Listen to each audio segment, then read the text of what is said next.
वालेकुम सलाम। शफीक अंगूर बेचने ये शुक्र है अल्लाह दा, कदी लभ जाते कदी हथों पै जाते हैं। 2700 रुपए की टोकरी ने आती मंडी जे उतलियां तैमा निकलियां 4-4 किलो अंगूर। बाकी आ देखो थले उन्होंने की पाया। गरीब आदमी ने की कमाना, गरीब आदमी तो अगे पिंडों च मर गया, उतों मंडी वाले मारी जा रहे।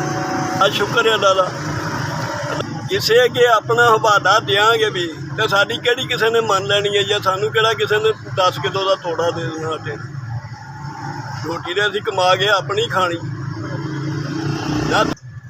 मैं क्या ना तुसीं दे देनी रोटी ते ना किसी होर ने दे देनी, या रब ने देनी है, या कमा के खानी जी रोटी। हुण जिहड़ी रोटी कमानी है बहुत औखी हो गई।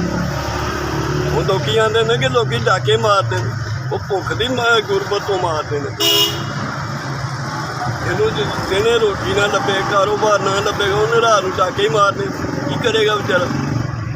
फिर कहते नहीं जी दहशतगर्द, दहशतगर्द इस तरह ही बनते जाने। गरीब आदमी का इस वक्त जरा ना गुजारा करना बहुत मुश्किल हो गया।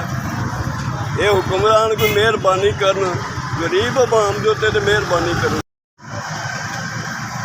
मैनू 5000 रुपया मिले, मेरा कारोबार उन्हें देखा, मेरा माल हौड़ा निकलिया सी, मेरे नाल हड़प की है। जिन्होंने मैनू 5000 रुपया भेजा, अल्लाह ताला उन्होंने उन्हें दवे कि छुड़ के ना दैन, और इस तरह ही किसी माड़े बंदे की हड़प कर उन्होंने रिजक च इन्ना का इजाफा करे कि इस तरह बनते रहे।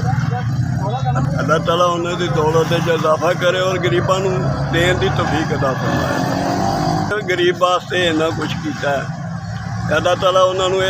5000 की बजाय उन्होंने 5 करोड़ 5 अरब भी दे दो।